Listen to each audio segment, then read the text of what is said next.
दोस्तों, सच तो यह है कि आरएसएस के दिल में कहीं न कहीं यह डर जरूर घर कर गया है कि पीएम मोदी ने जिस तरह सत्ता में रहते हुए कांग्रेस को लगातार 9 साल तक निशाने पर लेकर उसे परेशान करने में कोई कमी नहीं छोड़ी, उसका बदला तो कांग्रेस लेगी ही यदि वह 2024 के चुनाव में जीत गई तो। इस बदले में मोदी अमित शाह के खिलाफ कानूनी कार्रवाई हो सकती है और आरएसएस के खिलाफ भी प्रतिबंध जैसी कार्रवाई से इनकार नहीं किया जा सकता। वैसे प्रतिबंध कोई नई बात भी नहीं है। कांग्रेस के शासन में राष्ट्रीय स्वयंसेवक संघ आरएसएस के 93 साल के सफर में इस पर तीन बार प्रतिबंध लग चुका है, तो आगे कांग्रेस नहीं लगाएगी इस बात की भी कोई गारंटी नहीं है। ऐसे सूरत हाल में मध्य प्रदेश में बीजेपी की सत्ता बरकरार रखना और छत्तीसगढ़ व राजस्थान में बीजेपी को सत्ता में लाना वह बहुत जरूरी समझ रहा है। ऑर्गेनाइजर में छपे एक लेख के मुताबिक तो आरएसएस ने यह मान लिया है कि मध्य प्रदेश में मोदी के भरोसे चुनाव नहीं जीता जा सकता। दरअसल मोदी का जादू खत्म हो चुका है।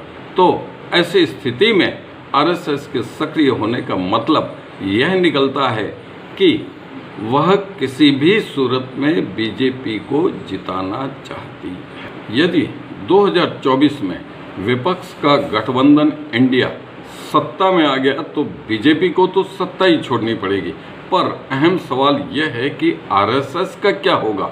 हो सकता है आपने कभी इस पर गौर नहीं किया हो, पर आरएसएस में इस पर मंथन शुरू हो चुका है और इसी मंथन के मद्देनजर बीजेपी और आरएसएस ने मिलकर नई बिछात बिछाई है, जिसके तहत आरएसएस चुनाव में बीजेपी की मदद करने के लिए समूचे राज्य में अभी से सक्रिय हो गया है। राष्ट्रीय स्वयंसेवक संघ के स्वयंसेवक महीने भर से गांव-गांव घूम रहे हैं।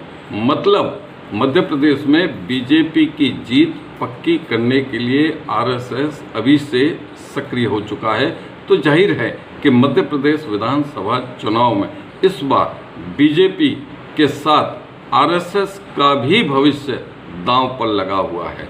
सरल भाषा में कहें तो मध्य प्रदेश में बीजेपी मोदी और शिवराज सिंह के साथ आरएसएस का भी एसिड टेस्ट होना तय माना जा रहा है। दोस्तों, आरएसएस का मानना है कि समूची हिंदी पट्टी में सत्ता में काबिज होने का मतलब है दिल्ली की कुर्सी पर काबिज होना। इस हिंदी पट्टी में मध्य प्रदेश, छत्तीसगढ़ और राजस्थान भी शामिल है। तो आरएसएस चाहता है कि मध्य प्रदेश में फिर से बीजेपी की सरकार बने, साथ ही छत्तीसगढ़ और राजस्थान में भी कांग्रेस को हराकर बीजेपी को सत्ता से किया जाए, ताकि 2024 के आम चुनाव में बीजेपी एनडीए की सत्ता को बरकरार रखने में ज़्यादा परेशानी का सामना नहीं करना पड़े। यह हम नहीं कह रहे हैं, यह आरएसएस का मानना है। दरअसल केंद्र की सत्ता बीजेपी के हाथ से सरकने का मतलब क्या होगा, यह आरएसएस अच्छी तरह जानता है। उसे इंडिया गठबंधन में शामिल कांग्रेस का इतिहास मालूम है। वह जानता है कि सत्ता की बागडोर हाथ में आने पर कांग्रेस किसी को बख्शने वाली नहीं है।